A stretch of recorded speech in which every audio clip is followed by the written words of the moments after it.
jual beli tanah dan bangunan, ini saya mengingatkan sekaligus, ini karena sekali lagi ini doa saya, insya Allah ini akan terjadi pada kalian, ya, bahwa kalian beli tanah dan bangunan, ya, ada aspek pajaknya, ingat-ingat betul ya. Kalian menjadi B, menjadi pembeli.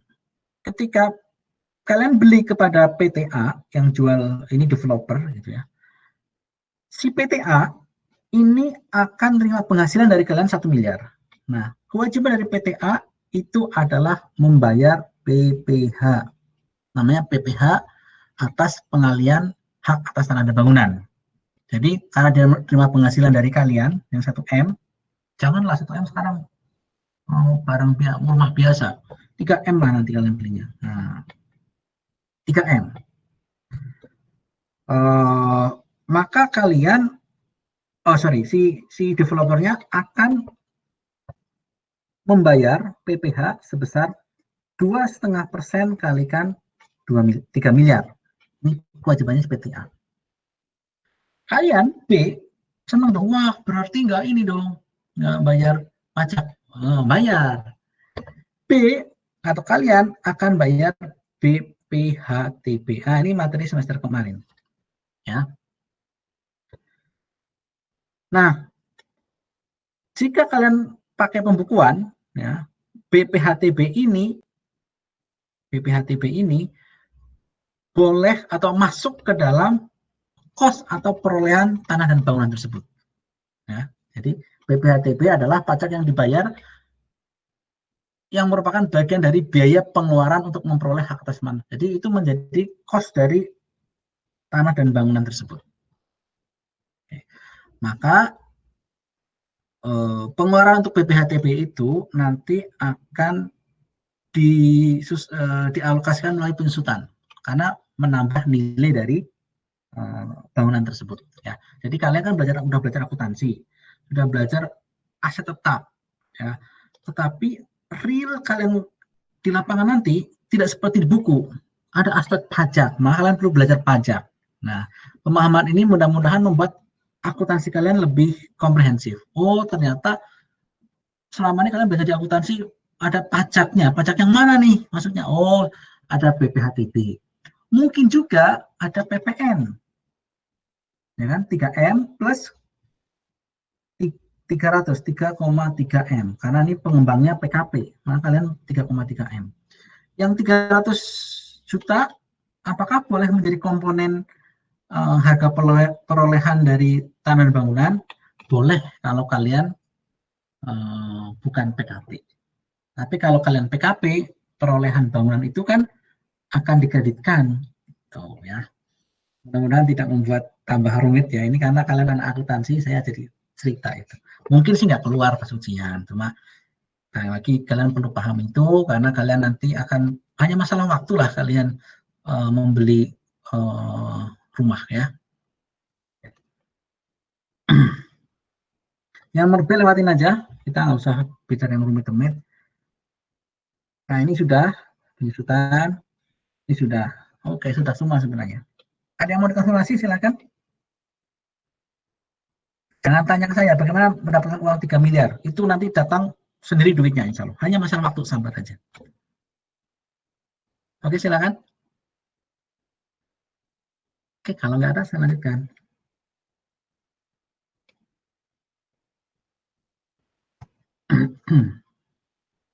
Kevin, apakah suara saya masih terdengar? Terdengar, Pak. Oke, sip. Saya lanjutkan.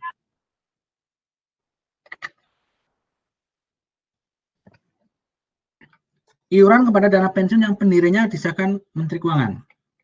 Ini adalah pengeluaran yang boleh dikurangkan. Syaratnya adalah disahkan oleh Menteri Keuangan. Dana pensiunnya itu disahkan oleh Menteri Keuangan. Jadi kalau ada perusahaan mengeluarkan iuran dana pensiun untuk karyawannya, syaratnya supaya bisa dikurangkan adalah dana pensiun tersebut disahkan oleh Menteri Keuangan. Saya akan bicara yang ada ini aja, ada pengecualian aja. Kerugian karena penjualan atau pengembalian harta, ya boleh dikurangkan otomatis. Asalkan apa? Asalkan hartanya itu adalah digunakan untuk 3M. Tadi misalkan PTA beli beruang, bosan dijual, rugi, boleh dikurangkan? Nggak boleh. Kenapa? Beruang itu tidak terkait dengan mendapatkan penghasilan. Tetapi kalau PTA beli beruang, boneka beruangnya itu digunakan untuk ini yang buat promosi tuh, kalian di pinggir jalan gitu kan, ada orang pakai boneka beruang, ya beli ini produk ini Telkomsel atau apa gitu. Nah itu berarti beruang yang boleh dikurangkan karena terkait dengan 3M. Maka ketika boneka beruang tadi dijual, rugi, boleh dikurangkan. Gitu ya. Jadi sekali lagi dalam dunia pajak jangan melihat ini nggak boleh, pasti nggak boleh. Belum tentu. Beruang bagi perusahaan yang menggunakan boneka beruang sebagai alat untuk 3M, maka itu terkait dengan memelihara penghasilan. Maka itu boleh dikurangkan. Tetapi beruang bagi perusahaan yang jualannya komputer, kan aneh beli beruang buat apa gitu. Maka itu tidak boleh dikurangkan. Gitu ya. Kemudian, apalagi yang aneh-aneh, misalkan minyak wangi bagi penjual minyak wangi itu inventory gitu. Minyak wangi ini yang agak sulit kayak gini. Agak sulit karena mistik. Minyak wangi digunakan oleh penjual mobil. Buat apa? Itu yang mistik-mistik biar laris ya gitu. Itu boleh dikurangkan apa enggak? Itu orang berdebat. Kalau berdebat saya nggak ikut-ikut lah itu ya. Itu pasti petugas pajak sama wajib pajak akan berdebat. Pengeluarannya berapa? Ternyata 1 miliar minyak wanginya. Kenapa? Itu kalau paranormal lah ya. Nah, itu kan gede banget pengeluaran 1 miliar. Nah itu ya itu debatable gitu ya.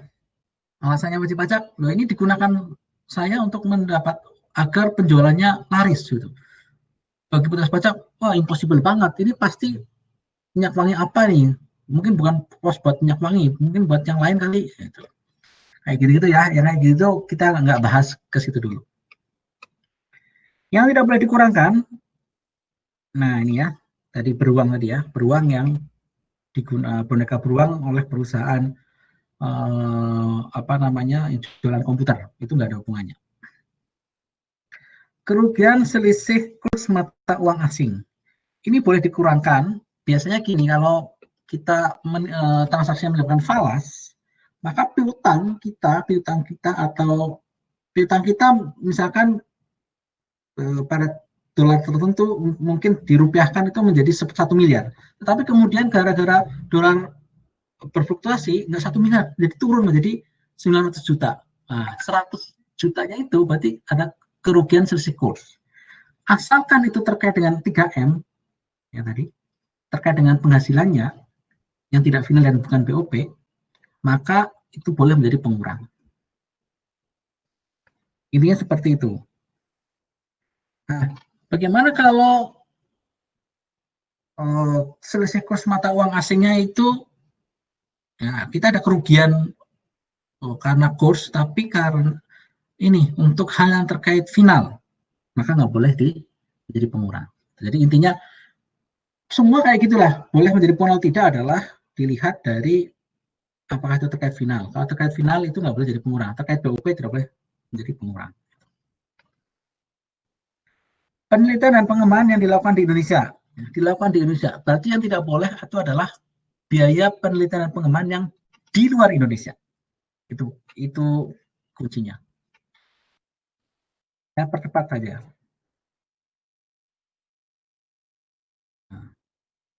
Biaya beasiswa, magang, dan pelatihan. Bagi wajib pajak yang mengeluarkan biaya untuk beasiswa karyawannya, biaya magang karyawannya, biaya pelatihan karyawannya, itu boleh dikurangkan. Ini tidak ada tulisannya Indonesia-Indonesiain loh ya. Jadi kalau misalkan PT HM Sampurna, maaf saya nyebut nama karena sering dia memberikan beasiswa ke Jepang, pada mahasiswa ke Jepang, itu boleh menjadi pengurang. Piutang yang ternyata tidak dapat ditagih. Nah, kalian sering nyebut bad debt expense gitu ya. Kalian yang paling tahu lah metode-metodenya gitu ya. Ada dua metode kan, ada yang langsung, ada yang pakai penyisian ya. Tapi sekarang ya akuntansinya kalian lebih update daripada saya. Nah, dalam pajak boleh juga dikurangkan, tetapi ada syarat. Ada syarat ya. Syaratnya adalah nih,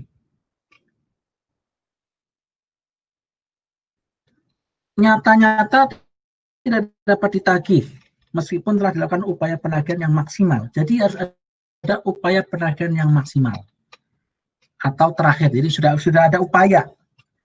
Jadi kalau misalkan metode allowance itu BDM expand di alokasi yang sekian itu belum boleh.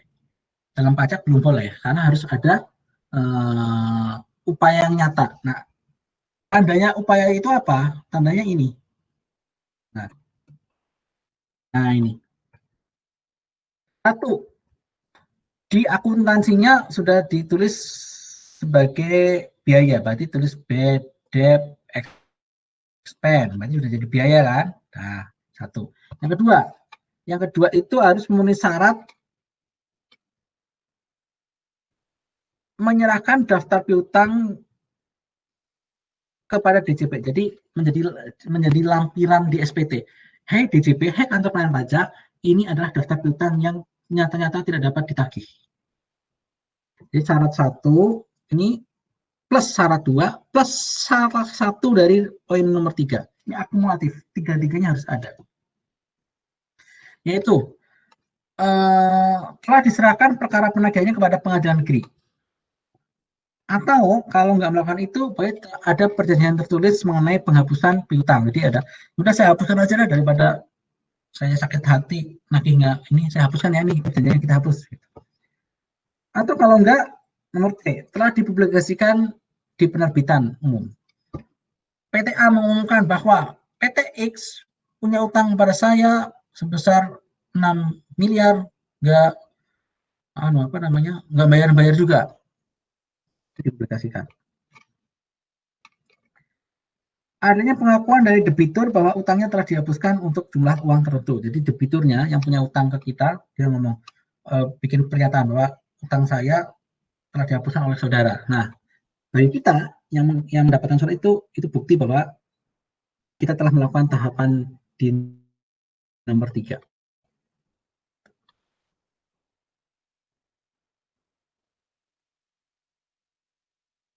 Nah,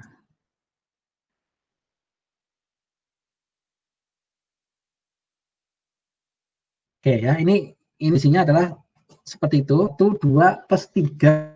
3 itu nggak harus semuanya salah jari. Tapi kalau ada debitur kecil, itu tidak perlu pakai nomor 3. Debitur kecil itu yang di bawah 5 juta. Nanti kalian baca lagi pelan-pelan ya. Oke, sambil nunggu PowerPoint saya normal, ada yang mau dikonfirmasi silakan. Bapak.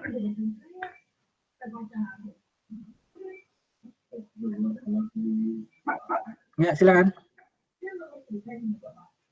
Tadi poin 3 harus kumulatif juga atau salah satu aja? Ya, silakan.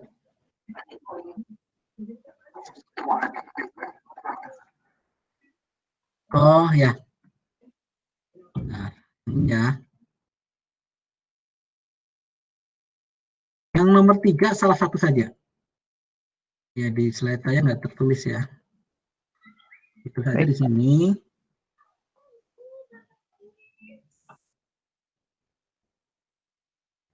Salah satu. Nah, ya. Jadi 1 harus, 2 harus, nomor 3-nya itu adalah salah satu dari ABCD. Gitu. Ini kalau yang bukan debitur kecil. Tetapi kalau debitur kecil, bahkan nomor 3 tidak perlu.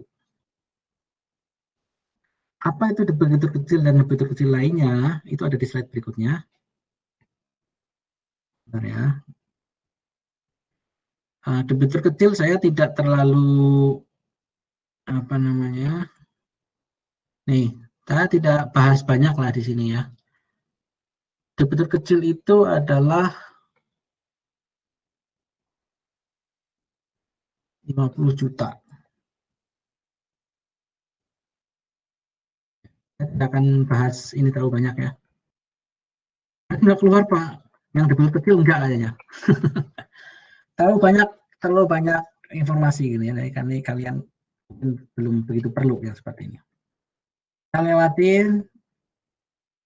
Kalau berita yang tidak tertagih kan harus keluar itu dari tahun ke tahun juga selalu ditanyakan. Cuma yang detail sampai debit kecil saya tidak ingin membebani kalian. Baik, sumbangan. Sumbangan boleh dikurangkan, tapi hanya untuk ini. Ya, hanya untuk ini. Sumbangan dalam rangka penanggulangan bencana nasional, sumbangan dalam rangka penelitian dan pengembangan yang dilakukan Indonesia, biaya pembangunan infrastruktur sosial, sumbangan fasilitas pendidikan, sumbangan dalam rangka pembinaan olahraga. Memang di sini ada aturan detailnya ya, aturan detailnya. Nah, untuk tahun 2020 ini ya, konteks tahun 2020 sumbangan buat COVID itu juga boleh dikurangkan. Cuma nanti ujian kalian konteksnya 2019. Ya. Jadi COVID itu sudah COVID-19 itu masuk kategori bencana nasional. Kenapa perlu penetapan bencana nasional? Salah satunya adalah agar sumbangan yang dikeluarkan oleh perusahaan untuk mengatasi atau untuk membantu kondisi bencana nasional itu boleh dikurangkan. Makanya kayak misalnya kemarin itu waktu gempa di NTB itu bukan bencana nasional, maka sumbangan atas peristiwa gempa NTB atau Palu itu tidak boleh dikurangkan oleh perusahaan. Nah, itu yang agak terlalu rigid, terlalu saklek gitu ya. Maka nggak sembarangan pemerintah menetapkan bencana nasional, nggak sembarangan. Kalau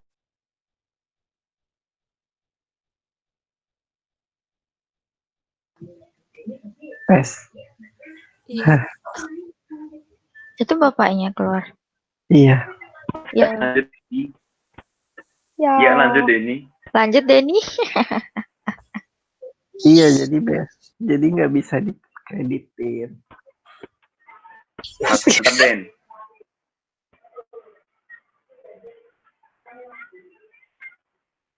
Den, lanjut Den. Hampir tidur Kevin. Apa?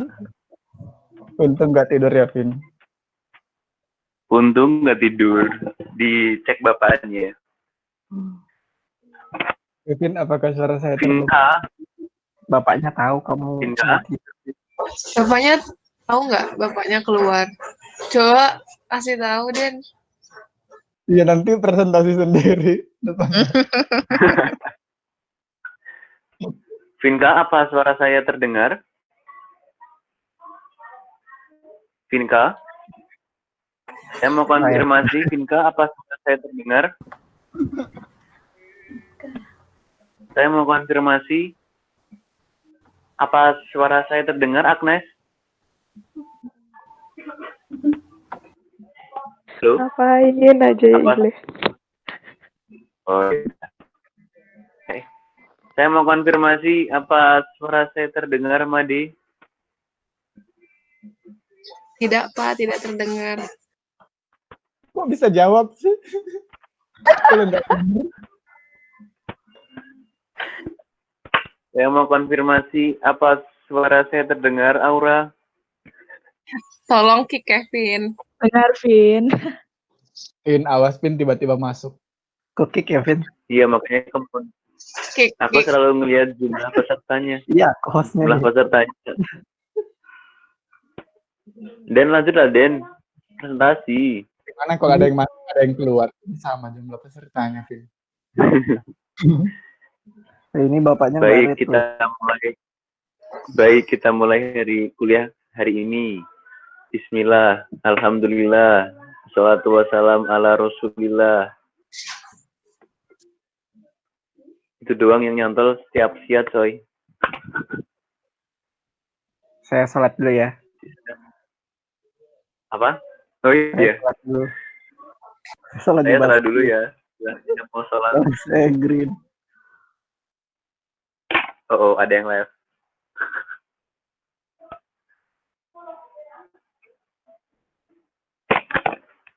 Belas note.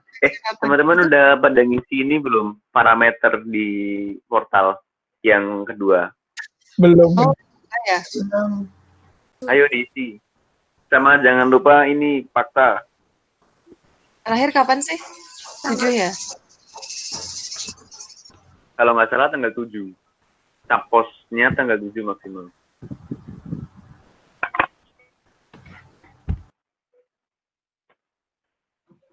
Kalau parameter kapan, Pin?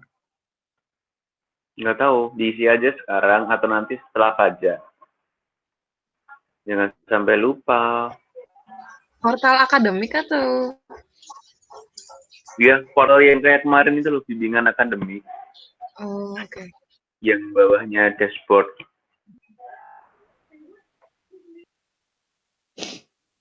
Oke. Apakah saya sudah bersama kalian? Iya, Pak. Sudah, Pak. Sudah, Pak.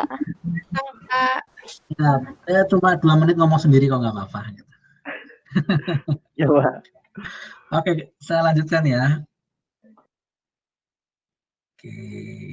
Atau mungkin sambil itu, tadi udah sampai mana ya tadi saya ya? Tadi sumbangan. Bentar, saya tunjukin aja.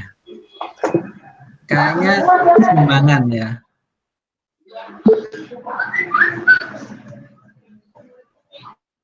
Yang ini udah ya?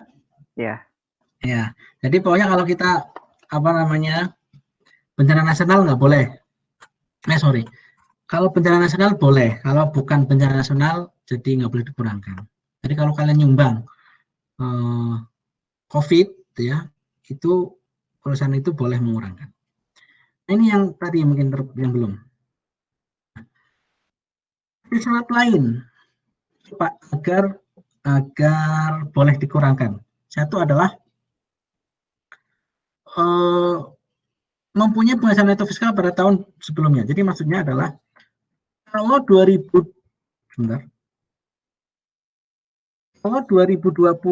nyumbang, syaratnya adalah 2019 punya penghasilan neto fiskal alias tidak rugi. Tuh. Baru 2020 boleh nyumbang. Jadi syaratnya 2019 punya penghasilan neto fiskal. Maksudnya gini, udah tahu tahun lalu rugi, ngapain kamu nyumbang? Gitu. Logikanya logika bisnis betul. Gitu. Yang kedua, pemberian sumbangan dan atau biaya tidak menyebabkan rugi pada tahun pajak sumbangan diberikan. 2020 nyumbang, terus perusahaan mengeluh, ya tahun 2020 ini saya nyumbang 5 miliar, tapi kemudian perusahaan saya rugi 10 miliar. Nah itu nggak masuk akal menurut hitungannya pemerintah atau DJP. Jadi dalam dunia bisnis yang serba matre, gitu ya, serba material, orang mencari keuntungan, tidak mungkin orang rela nyumbang banyak sampai rugi. Pasti ada sesuatu nih, maka nggak boleh dikurangkan sumbangan. Walaupun pada nyatanya itu kan kehidupan yang materialistis, hedonis, pokoknya duniawi sekali. Dalam kehidupan spiritual kita menjumpai orang-orang atau bahkan beberapa pihak yang bahkan mengorbankan kepentingan pribadinya untuk orang lain. Nah ini yang nilai spiritual seperti ini yang sudah mulai berkurang. Karena saya Muslim, saya cerita yang saya pahami aja ya. Ada cerita bahwa ada seorang sahabat datang ke sahabat yang lain gitu ya. Makanannya sangat terbatas sekali makanannya di rumah sahabat tersebut. Maka ketika makan malam, lampu dimatiin sama tuan rumahnya, dimatiin gitu ya. Bilang, ayo kita makan di meja makan. Nah, makan gitu ya. Sahabatnya itu diberikan makanan gitu ya. Tuan rumahnya itu cuma bunyiin piring, kloneng, biar pura-pura makan. Lampu kan gelap, nggak kelihatan. Jadi dia mengutamakan tamu. Nah, sehingga kepentingan, bahkan sampai kepentingan pribadinya itu diabaikan. Dia nggak makan, yang penting tamunya makan. Jadi itu kan luar biasa gitu ya. Yang seperti itu ada beneran di zaman sahabat itu. Jadi, nah nilai-nilai spiritual seperti ini sudah sangat jarang saya miliki, saya bicara saya dulu, yang kita miliki, gitu ya. Dan beda memang cara pikir orang yang seperti tadi itu dengan logika bisnis itu nggak masuk akal. Nah ini sekitar seringan aja bahwa hidup itu kalau bisa jangan cuma masalah hitung dengan A ditambah B sama dengan C atau 1 tambah 1 sama 2, bukan. Kadang-kadang 10 dikurangi 6 itu nggak 4, bahkan menjadi lebih. Jadi 10 kurangi 6 itu bukan berkurang, tapi bahkan menjadi 30.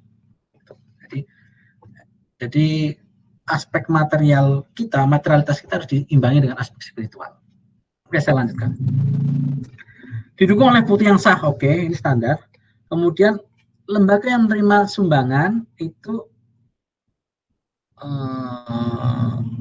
harus memiliki NPWP, kecuali kepada pemerintah. Badan yang dikecualikan sebagai subjek pajak kepada pemerintah kan. Pemerintah kan badan yang dikecualikan sebagai subjek pajak. Atau misalkan ke apa ya pokoknya lembaga internasional dan sebagainya, itu kan nggak perlu NPWP. Nilai sumbangan tidak melebihi 5% dari penghasilan neto fiskal tahun pajak sebelumnya. Ini juga sama, maksimal 5%. Aturan dalam aturan pajaknya maksimal 5% dari penghasilan neto fiskal tahun pajak sebelumnya. Jadi kalau tahun pajak sebelumnya adalah 1M, penghasilan neto fiskalnya, labanya 1M, laba fiskalnya, maka boleh nyumbang maksimal 5% dari 1M. Yaitu sama dengan berapa? 50 juta ya. Sekitar itulah. Ya. Itu sekali lagi ini aspeknya aspek bisnis ya, bukan aspek seperti yang saya ceritakan tadi, orang berkorban buat orang lain sampai kepentingan pribadinya pun dikorbankan ya. Oke, saya lanjutkan. Ini tidak perlu. Ini sudah mengarah akuntansi pajak ya. Nice to know aja saya tulis, nice to know. Nice to know itu bahasa apa namanya ya? Bahasa kalian itu yang serba lugas itu adalah tidak keluar ujian gitu ya. Cuma nggak tega saya ngomong kayak gitu kan, kasar gitu ya. Jadi saya bilang nice to know saja.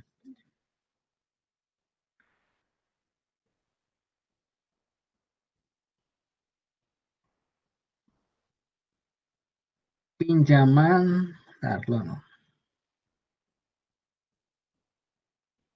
oke, ini nice to know aja. Kalian tandain sendiri ya nice to know ya, biar kalian bacanya nggak terlalu banyak. Nah, kita masuk ke pengeluaran yang tidak boleh dikurangkan. Nah, ini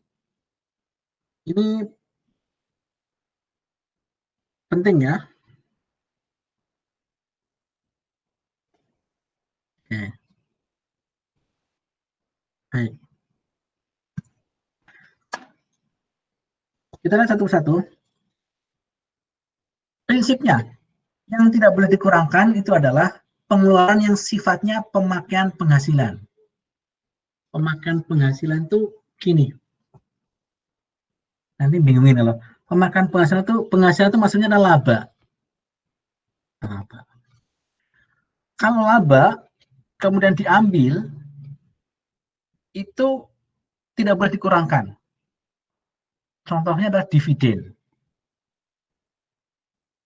Kalau perusahaan memberikan dividen, itu kan pasti dia beli laba, entah laba ditahan, pasti laba ditahan lah biasanya ya. Memberikan dividen dari laba, maka dividen ini tidak boleh dikurangkan terhadap laba untuk keperluan penghitungan pajak loh ya. Untuk keperluan penghitungan pajak itu PPh itu ngitungnya dari laba sebelum dibagikan, bukan setelah dikurangi dividen. Maka dividen nggak boleh dikurangkan terhadap laba dalam rangka penghitungan PPh. Paham maksudnya ya? Itu contoh dari pengeluaran yang sifatnya pemakaian penghasilan, pengambilan laba misalkan. Misalkan sebuah CV ada laba, kemudian si sekutunya ngambil prive atau withdrawal atau withdrawing atau drawing dari labanya. maka ngitung PPh-nya itu bukan atas laba dikurangi prive tadi atau pengambilan sekutu, tapi dari laba saja yang sebelum dikurangi pemakaian tadi. Itu maksud dari sifatnya pemakaian penghasilan. Yang kedua, pengeluaran jumlahnya melebihi kewajaran. Ukuran kewajaran itu bagaimana? Contohnya kayak gini.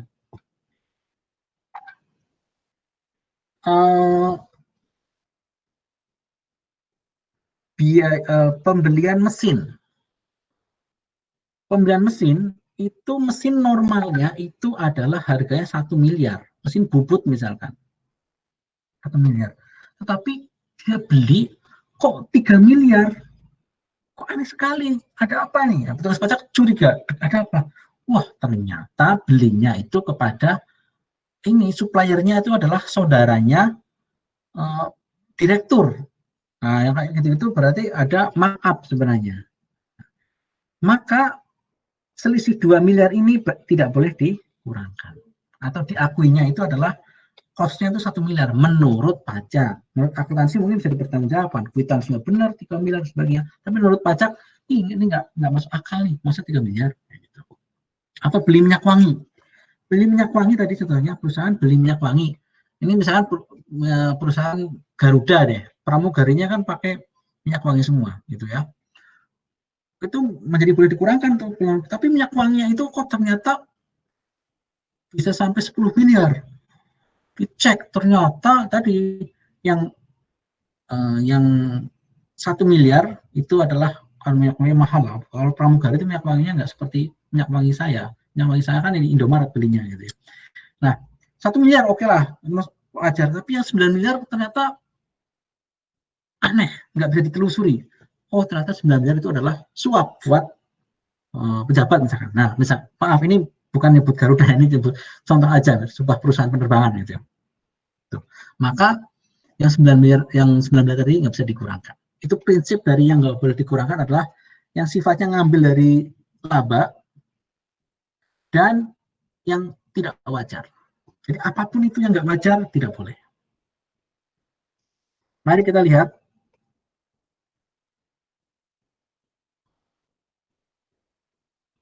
Oke. Ini yang nggak boleh dikurangkan. Yang A. Saya keluarkan dulu semuanya. Nah, ini daripada saya bahas satu-satu di sini, saya langsung masuk ke penjelasan rincinya di belakang. Oke. Pertama, pembagian laba dengan nama dan dalam bentuk apapun, seperti dividen. Oh, tadi udah saya bahas ya, dividen. Dividen, jadi cara ngitung pajak adalah ini laba sebelum PPh, kemudian ini XX, ini PPh X, ini netnya. Kemudian dari net ini baru dibagikan dividen gitu kan. Nah, jangan sampai ngitung PPh itu dari net, dari ini berarti laba setelah dividen gitu ya. Jangan sampai dari sini, tapi dari laba sebelum PPh. Jadi bahkan sebelum dividen. Jadi dividen tidak boleh mengurangi. Ya. Termasuk juga koperasi. Koperasi itu kan sisa hasil usaha. Itu sebenarnya laba sebenarnya. Kemudian dibagi SHU ke anggotanya. Nah, cara ngitung pajaknya itu adalah dari SHU sisa hasil usaha sebelum dibagi. Ya. Nah, ini kita ya. Saya lanjutkan. Biaya yang dibebankan atau dikeluarkan untuk kepentingan pribadi pemegang saham, sekutu, atau anggota. Pemegang saham mayoritas itu biasanya kan misalkan pemilik perusahaan 70% kepemilikan sahamnya atau 25% itu udah mayoritas itu.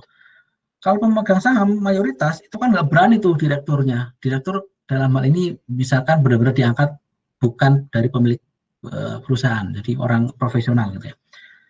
Pemegang sahamnya bilang, saya mau ke ini dong, ke New Zealand, bisa nggak dibeliin dari perusahaan? Padahal bukan urusan perusahaan. Gitu. Direkturnya daripada dipecat, dia ya udahlah nih Pak. Gitu. Nah itu sebenarnya lazim sekali terjadi. Gitu. Kalau dalam pajak tidak boleh. Kemudian, nah ini contohnya ya, perbaikan rumah pribadi, biaya perjalanan untuk kepentingan pribadi, premi asuransi untuk pribadi yang tidak ada kaitannya dengan perusahaan. Ya. Pembentukan atau pemupukan dana cadangan yang tidak boleh dikurangkan.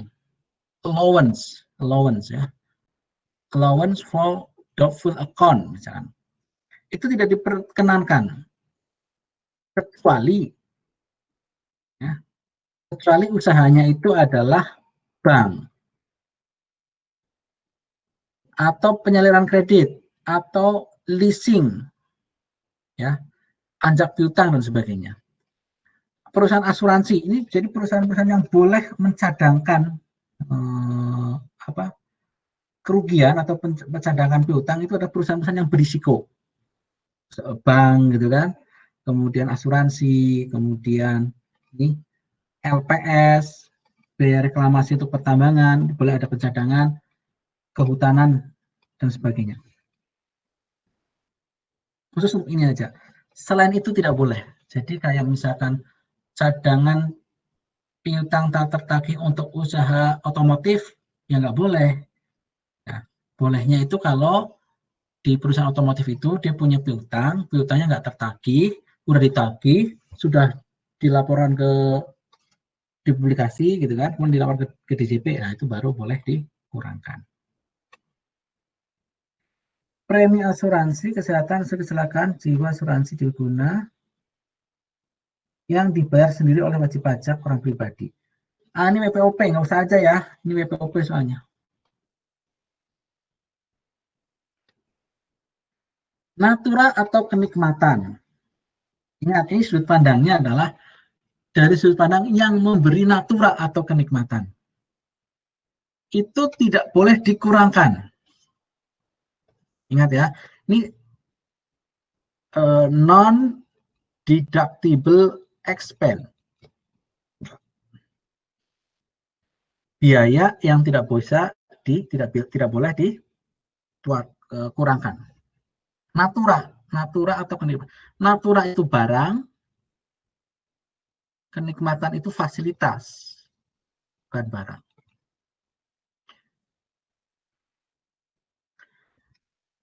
Kalau sebuah badan memberikan natura atau kenikmatan, maka bagi karyawannya ya, bagi karyawan yang menerima itu bukan objek pajak.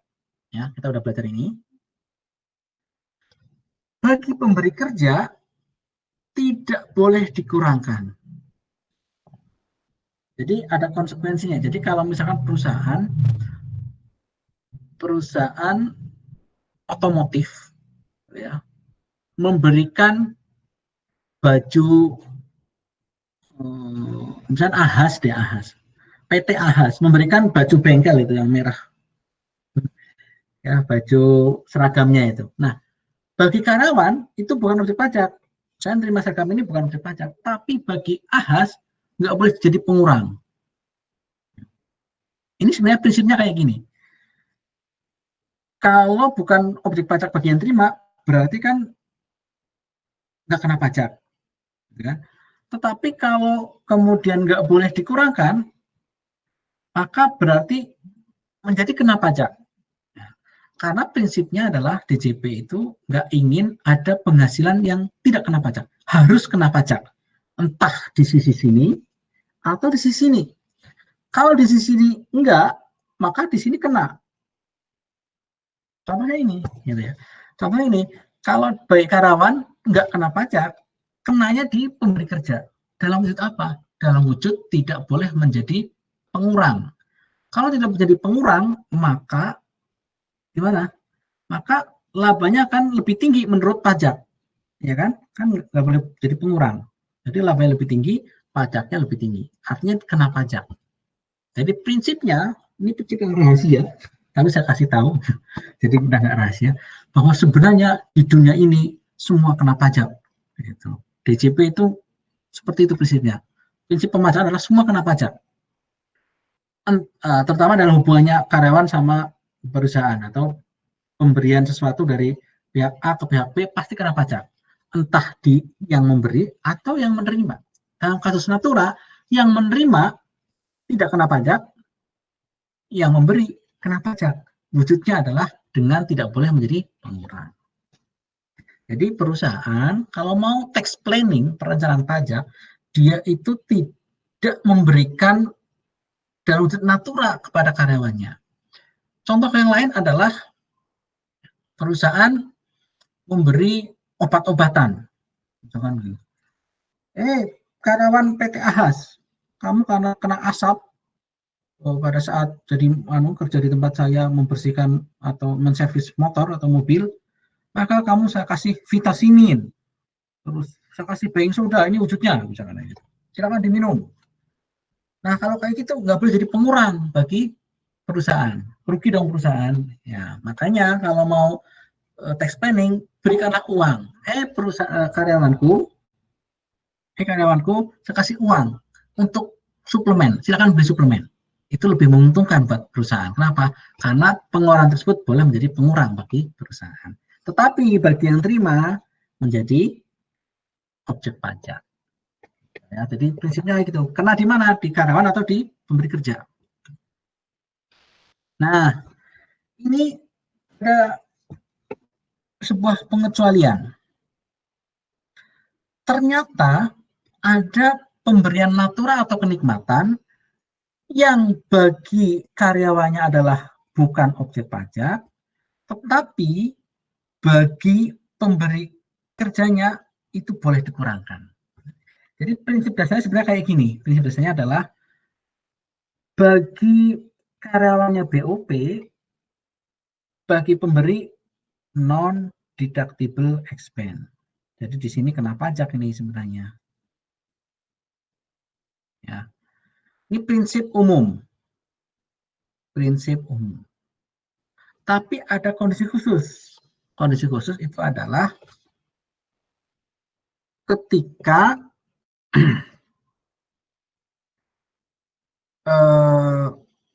bagi karyawan rata BOP, ya, bagi pemberi kerjanya yang memberikan tersebut itu menjadi deductible expense atau pengeluaran atau biaya yang boleh dikurangkan. Yaitu dalam kondisi apa? Satu, untuk 3 hal aja. Pemberian atau penyediaan makanan dan atau minuman bagi seluruh pegawai yang berkaitan dengan pelaksanaan pekerjaan. Contohnya, PT Ahas, jam 12 makan semua. Ini makanannya, itu di kantin, disediakan, gratis, semuanya makan. Itu pengeluaran seperti itu boleh menjadi pengurang bagi karyawan. Syaratnya adalah semuanya makan. Direksinya, maksudnya ya direksinya dikasih, karyawannya dikasih, karyawan yang bengal dikasih, karyawan yang rajin dikasih, karyawan yang telat dikasih, karyawan yang sangat produktif dikasih, nggak pilih kasih maksud saya, gitu ya. Tuh. Yang kedua, natura atau kenikmatan yang diberikan berkenaan dengan pelaksanaan pekerjaan di daerah tertentu.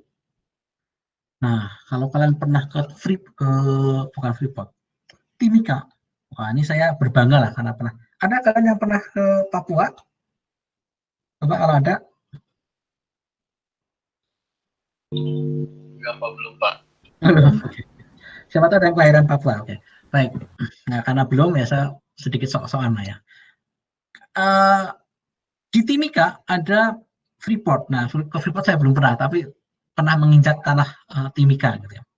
Nah, Freeport itu ada daerah pertambangan yang di sana itu sangat terbatas fasilitasnya. Maka di daerah tertentu tersebut ya Freeport memberikan fasilitas kepada karyawannya seperti misalkan sarana olahraga, gitu ya. Mungkin diberikan rumah-rumah fasilitas rumah dan sebagainya. Dalam kondisi di daerah tertentu karena sangat terbatas, maka pemberian seperti itu kepada karyawannya, bagi karyawannya bukan objek pajak, bagi pemberi kerjanya boleh menjadi pengurang. Itu kondisi khusus. Yang ketiga, natura dan kenikmatan yang merupakan keharusan dalam pelaksanaan pekerjaan sebagai sarana keselamatan kerja atau karena sifat pekerjaannya mengharuskan. Contohnya adalah satpam.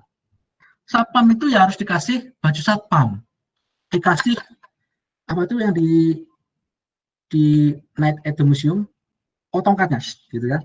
Nah, harus punya itu. Kalau satpam nggak punya kayak gitu bagaimana, gitu kan? Atau mungkin satpam dikasih t-shirt gun, gitu kan? Alat penyetrum misalkan.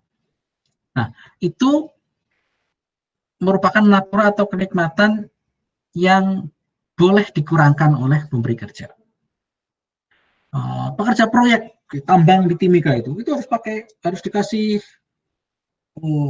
topi penutup kepala, kan masuk ke tambang, gua. Coba kalau ada ular datang, cek gitu, kan kena bahaya gitu. Atau kena stalaktit atau stalagmit, saya lupa lah pokoknya, saya udah lulus ujian TPA dulu gitu. Tetap kan bahaya kena kepala. Maka helm itu menjadi wajib. Maka pemberian helm bagi pemberi kerja itu boleh menjadi pengurang. Prinsipnya seperti itu ya, ada 3 hal ini. Kalau misalkan, kalau misalkan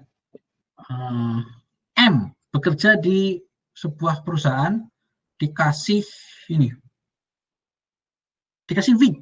Nah, wig karena rambut rontok sama udah botak, kasih wig biar keren gitu ya. Apakah wig itu adalah masuk ketiga?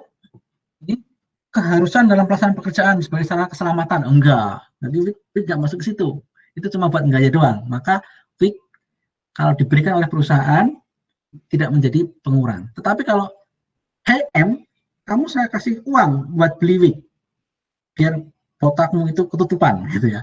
Maka perusahaan M itu Marsono ya, bukan M yang lain ya.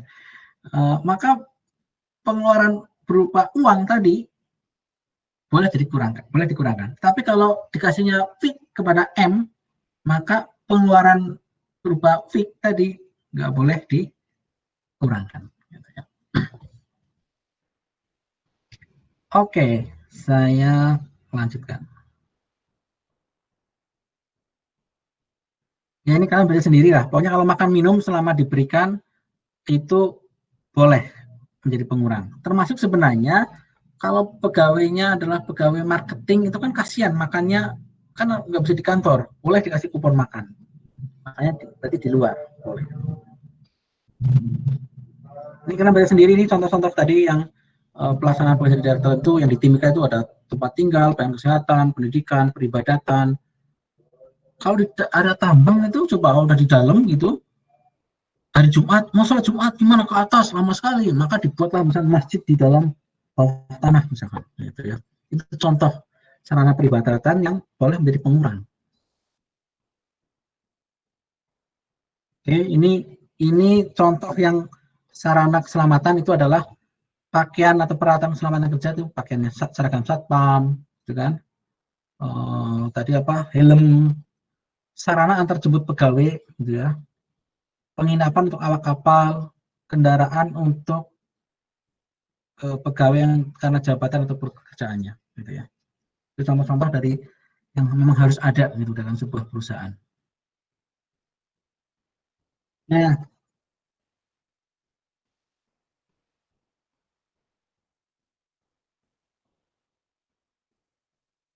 sebentar. Yang nomor 3, ini dari sini nih asal usul ini.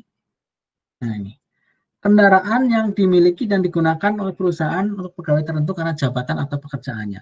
Contohnya itu bagian marketing bagi dikasih sepeda motor atau bagian pengiriman itu dikasih sepeda motor. Maka itu wajar, boleh menjadi pengurang oleh perusahaan. Tetapi karena sepeda motor itu dipakai oleh karyawan atau mobil itu dipakai oleh petugas marketing, itu kadang-kadang kecampur. Saya mau ngantar barang sesuai tugas perusahaan, tapi sesekali saya makan, sesekali saya mampir sebentar ke rumah teman, maka kecampur antara urusan pribadi dan urusan kantor, urusan bisnis dan urusan pribadi kecampur. Maka DJP memberikan sedikit jalan tengah yang boleh dikurangkan ya, dalam rangka perolehan atau perbaikannya itu cuma 50%. Jadi kalau misalkan perusahaan beli sepeda motor, dikasihkan ke karyawannya, bagian marketing, maka perolehan dari sepeda motor tadi itu hanya boleh disusutkan itu 50% saja. Maksudnya adalah memang 50% karena kecampur antara urusan pribadi dan urusan kantor. Kemudian termasuk juga pemeliharaan atau perbaikan rutinnya, misalnya motor bagian marketingnya rusak, maka yang boleh dibebankan menurut pajak itu 50%. Misalnya pengeluaran untuk servis 1 juta untuk ganti aki, ganti busi, ganti sepeda, ganti roda, ganti stang, ganti aja sekalian semuanya. Nah, misalkan 1 juta, maka secara akuntansi boleh 1 juta sebagai beban atau biaya pemeliharaan atau perbaikan. Tetapi dalam dalam aturan pajak hanya boleh 500.000. Ya, jadi ya kendaraan tadi ya, kendaraan dipakai oleh marketing dan termasuk direksi nanti juga 50%. Ini ingat-ingat ya, ini ada di soal tahun ini mau rutin selalu ada di tahun ke tahun ya. Jumlah yang melebihi kewajaran yang dibayarkan kepada pemegang saham atau kepada pihak yang memiliki hubungan istimewa sebagai imbalan hubungan pekerjaan yang dilakukan. Nah, contohnya bolehlah kayak gini. Saya pakai contoh sendiri aja. Ini nggak asik kalau pakai baca kayak gini. Contoh, PT Mars dan rekan. Pakai PT Mars ya dan rekan. Usahanya adalah jualan ini tumbler dan segala macam. Perusahaan tersebut mengalami kegalauan, ya, karena apa? Karena penjualan menurun di masa COVID. Maka direkturnya yaitu Mirs, gitu. Direkturnya Mirs, PT Mars, direkturnya Mirs. Mirs itu dia mengundang motivator. Motivatornya adalah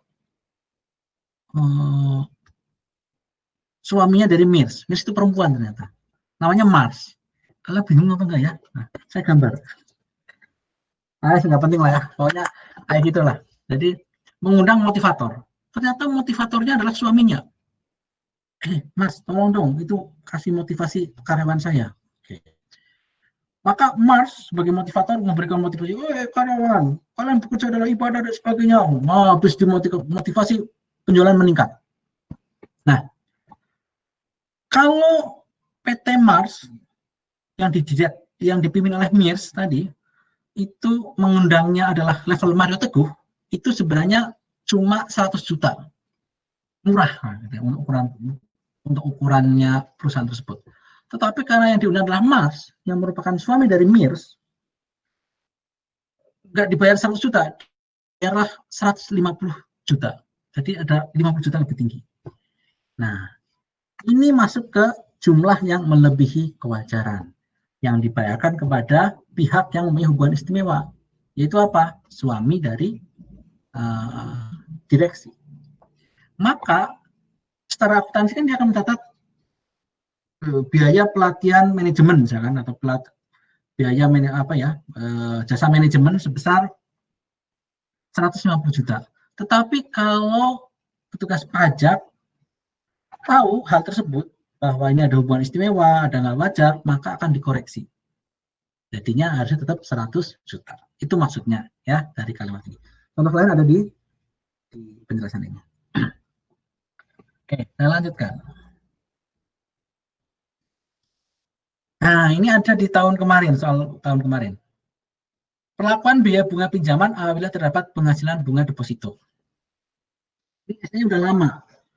Tapi saya berikan gambaran sekilas saja, biar tidak terlalu pusing. Jadi gini, biaya bunga pinjaman. Bunga pinjaman itu boleh dikurangkan di perusahaan. Kan kalian bicara di akuntansi ada interest expense. Interest expense.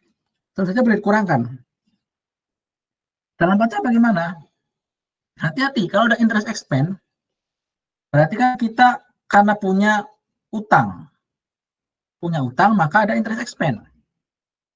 Tetapi DJP itu nggak mau gegabah membolehkan ada interest expense. Dilihat dulu, dia utang karena apa? Utang atau pinjam ke bank misalkan. Jangan-jangan dia pinjam, tetapi sebenarnya nggak perlu. Pinjamnya nggak perlu. Bukti bahwa pinjamnya nggak perlu gimana? Uang dia punya deposito kok. Misalkan. Kalau perusahaan punya deposito, harusnya nggak perlu pinjam. Ini kan kita punya kebiasaan yang aneh. Orang pinjam itu bukan berarti nggak punya uang. Itu menurut saya jahat banget. Kalau nggak punya uang, nggak bisa makan, pinjam, silakan. Tetapi kalau punya uang, misalkan punya tabungan deposito 100 juta. Suatu saat, orang atau perusahaan tersebut perlu uang untuk untuk ekspansi. Dia pinjam 30 juta. Kan aneh. Punya deposito 100 juta, dia punya keperluan, terus dia pinjam 30 juta. Kenapa nggak dia cairkan aja depositonya 100 juta? Kan masih cairkan 30, masih ada 70 malah sebagai deposito. Gitu kan? Nah, yang seperti ini kemudian menjadi bagi DJP nggak masuk akal. Kalau orang punya deposito, ternyata nilai depositnya lebih tinggi daripada nilai utangnya, berarti perusahaan itu nakal menurut DJP. Kenapa? Harusnya dia nggak perlu pinjam. Harusnya adalah coba ambil deposito saja. Contoh saya ini, deposito 100 juta, punya pinjaman ke bank 30 juta. Jangan-jangan dia pinjam dari bank 30 juta, kemudian ditaruh ke bank lain 100 juta. Dampaknya apa? Dari deposito dia dapat bunga, penghasilan bunga. Dari pinjam ke bank lain, dia bisa mengurangkan sebagai interest expense bunganya. Kan itu perilaku yang tidak baik dalam tidak etis gitu. Maka dalam pajak tidak boleh gitu ya. Ini kalimat 1. Apabila rata-rata pinjaman misalnya rata-rata pinjamannya 30, sama besarnya dengan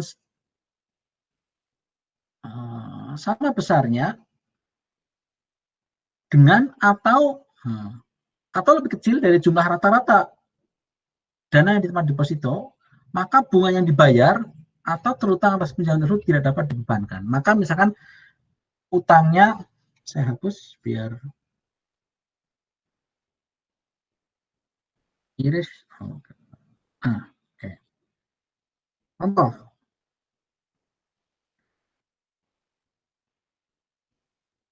Ya, contohnya adalah utang.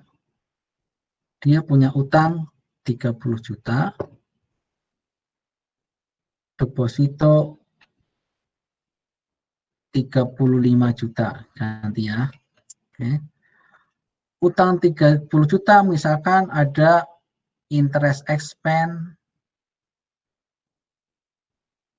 sebut saja 2% lah ya. 2% kalikan 30 juta berapa? 0,6 kayaknya. Kemudian deposito 35 juta. Dia ada interest revenue. Nah, misalkan berapa ya? Ambil saja misalkan 0,6 juga deh misalkan.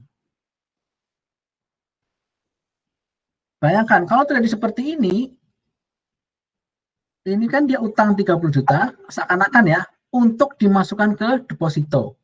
Dari deposito dia dapat 0,6, ya. Kemudian dari utang ini dia boleh mengurangkan 0,6 menjadi biaya. Berlaku cheating yang curang gitu ya. kurang, maka tidak boleh. Apabila jumlah rata-rata pinjaman sama besarnya atau lebih kecil dari rata-rata deposito, maka bunga yang dibayar atau terutang atas pinjaman tersebut tidak berapa dibebankan seluruhnya. Maka ini tidak boleh menjadi biaya. Kenapa? Ya ini mah ini akal-akalan aja nih. Pinjam uang termasuk ke deposito. Yang kedua,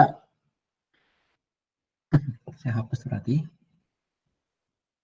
Yang kedua, ternyata adalah jumlah rata pinjaman lebih besar dari jumlah rata dana yang ditempatkan. Berarti pinjamannya itu adalah 50,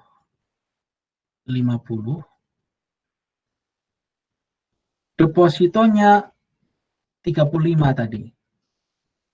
Kalau seperti ini, maka bunga atas pinjaman yang boleh dibebankan sebagai biaya adalah bunga yang dibayar atau terutang atas rata pinjaman yang melebihi rata-rata dana yang diterima.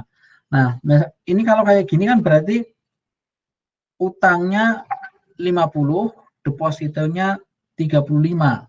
Berarti dia utang ya, utang 50 yang seakan-akan yang dimasukkan ke deposito 35, yang benar-benar perlu adalah 15.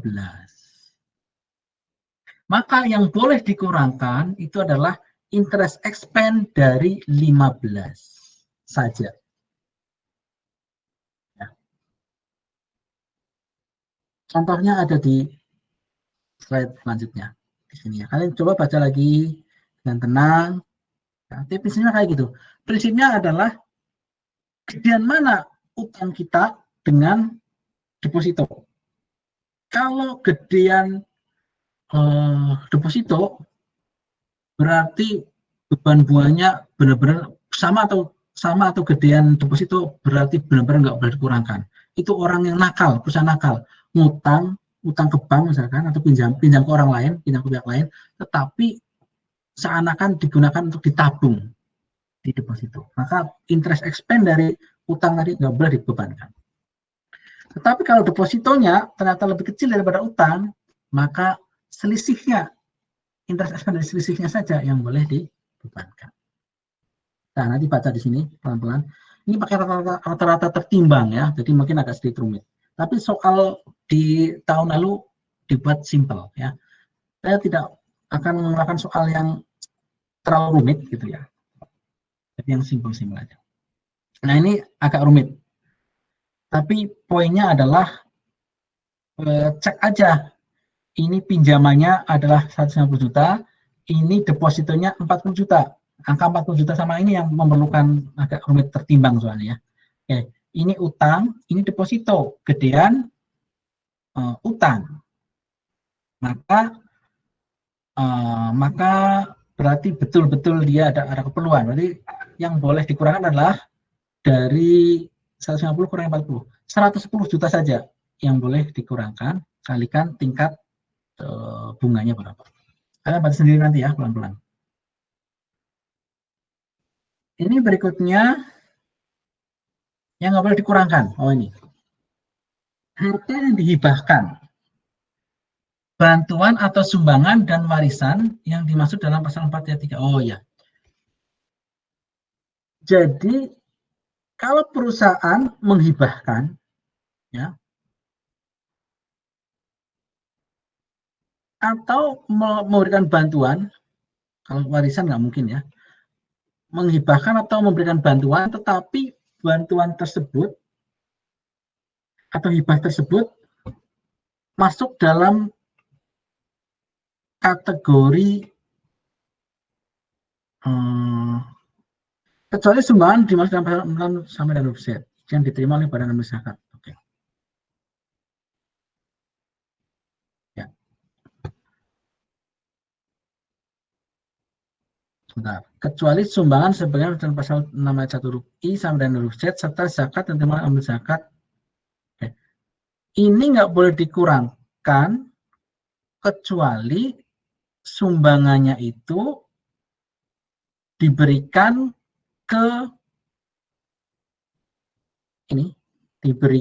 ke lembaga amil zakat, gitu kan? Kemudian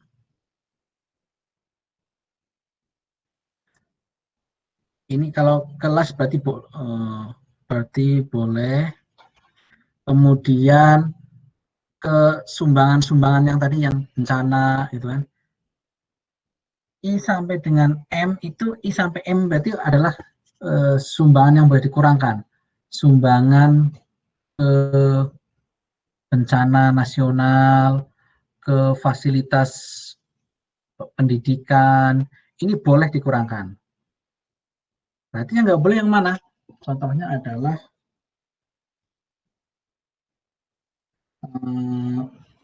sorry, yang ini nggak boleh nih.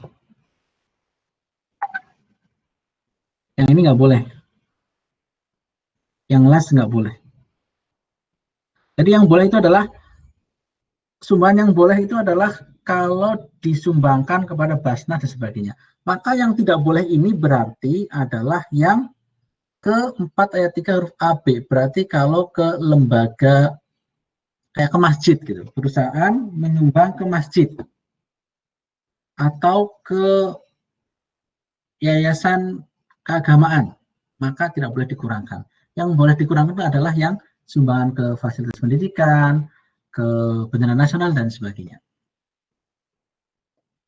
Nah, pajak penghasilan, nah ini tadi sudah kita bahas ya, nggak boleh dikurangkan. Jam berapa nih? 10 menit lagi. Biaya yang dibebankan dikeluarkan untuk kepentingan pribadi, wajib pajak atau tanggungannya. Oke, sama. Saya direktur PT, saya pemegang saham PT Mars. Ya, kemudian pemegang saham sekaligus direktur. Saya pengen liburan ke Bali. Bukan urusan perusahaan, tapi saya ambil dari uang perusahaan. Ya. Walaupun itu perusahaan saya juga, tetapi kan ini untuk kepentingan pribadi, atau kepentingan istri saya, atau kepentingan anak saya, jadi tidak boleh. Jadi yang dibayarkan kepada anggota persekutuan, firma atau CV yang modalnya tidak terbagi atas saham. Oke. Firma, persekutuan, CV itu kan badan-badan yang merupakan perkumpulan anggotanya. Jadi sebenarnya firma CV itu kalau di luar negeri itu dianggap orang pribadi sebenarnya. Itu gabungan orang pribadi. Maka kalau pemiliknya digaji itu nggak boleh digaji. Itu namanya bukan gaji itu. Itu namanya ngambil laba. Jadi kalau CV Marsono dan rekan, sekutunya itu adalah Marsono dan temannya satu, gitu ya. Kalau saya ngambil gaji, nggak gaji namanya itu sebenarnya saya ngambil kepemilikan saya di perusahaan atau di CV. Maka itu nggak boleh menjadi pengurang. Sanksi administrasi berupa bunga, denda, dan kenaikan pidana yang berkaitan dengan perpajakan tidak boleh dikurangkan.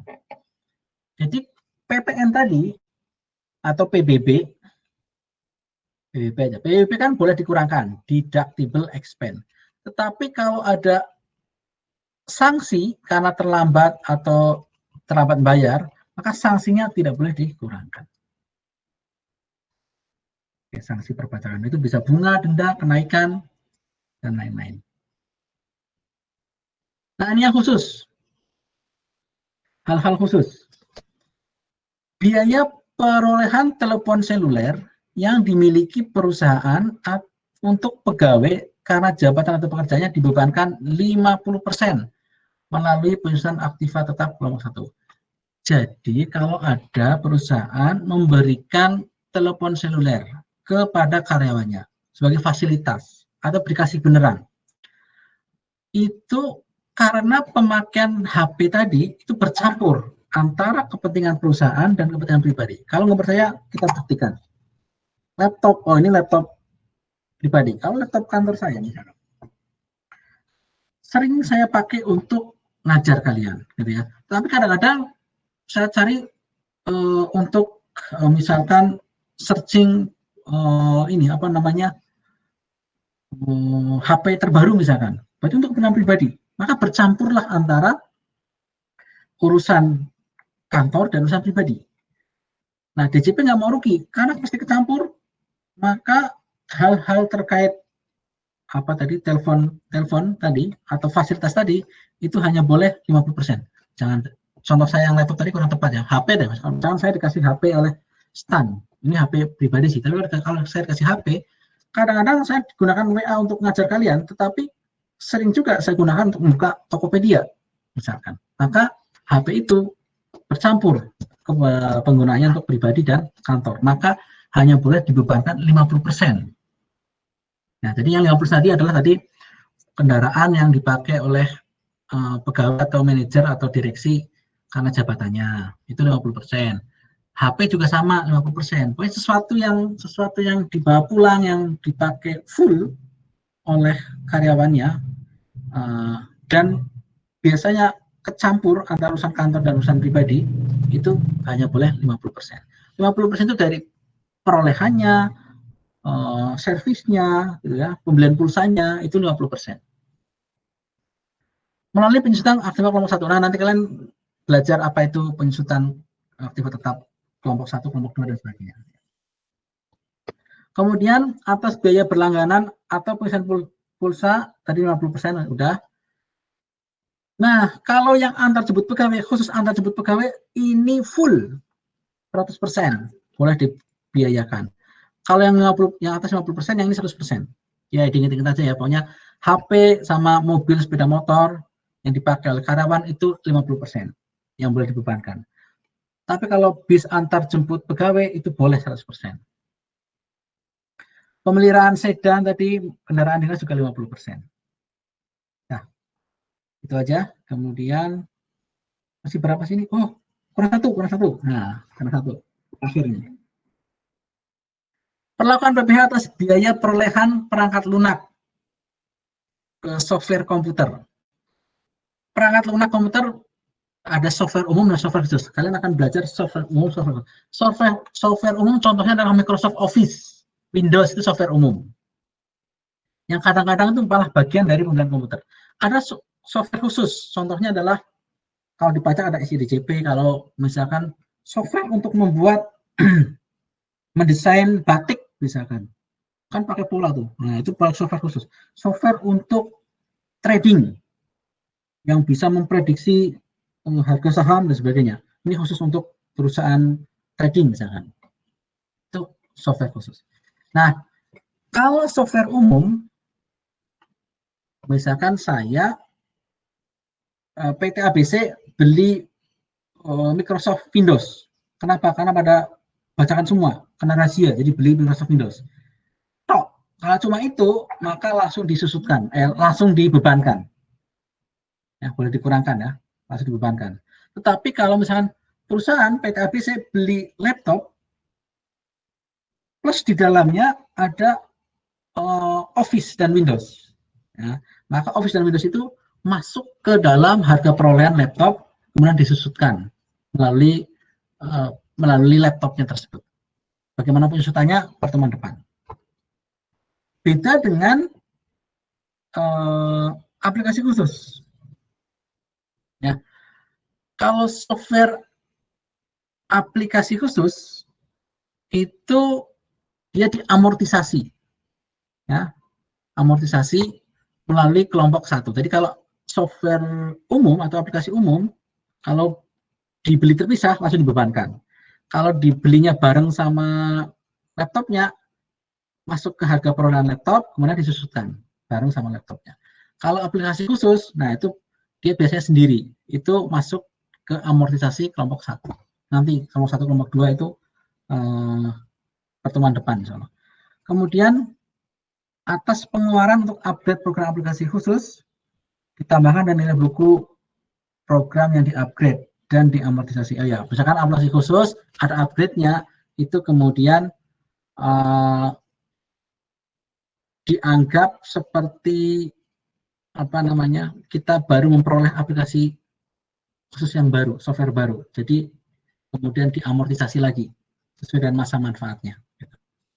Baik, sekarang oke, 2 menit. Siapa tahu ada yang mau dikonfirmasi? Silakan tentang deductible expense dan non deductible expense. Kalau belum ada karena tinggal 2 menit, kayak gini aja. Kalian sudah mulai masuk ke inti pembelajaran dari PPH Badan, yaitu pengeluaran yang dapat dikurangkan dan tidak dapat dikurangkan. Ini mutlak memerlukan latihan. Maka walaupun kalian ketemunya Rabu ya, harus sudah mulai mengerjakan UAS minimal tahun lalu. Ya, ini boleh kalian sebarkan ke seluruh dunia bahwa mudah-mudahan dengan mempelajari UAS tahun-tahun lalu, kalian lebih mudah dalam mengerjakan UAS tahun ini. Gitu ya. Jadi mulai kerjakan itu. Kerjakan jangan hafalan. Kenapa jawabannya ini? Gitu ya. Oke. Sekarang kita jam 1 menit. Ya. Jadi waktunya habis, maka kayaknya sih cukup lah ya kayaknya ya. Baik, ada yang mau say hello dulu ke saya, silakan. Sebelum ditutup. Ya minimal suara dulu deh, Bapak kalian mendengar suara saya. Ya Pak. Ya baik. Oke. Ya, sudah jam 10 lah ya. Jadi kalian harus sudah mulai latihan. Harus, benar nih. Kalau karena waktunya sudah makin mepet ya. Baik, mudah-mudahan lancar, sehat, dan sukses selalu. Sampai ketemu hari Rabu insya Allah ya. Pokoknya minggu inilah. Gitu. Terima kasih. Ya. Oke, terima kasih. Assalamualaikum warahmatullahi wabarakatuh. Waalaikumsalam. Assalamualaikum warahmatullahi wabarakatuh. Terima kasih. Terima kasih Pak. Sama-sama. Pak.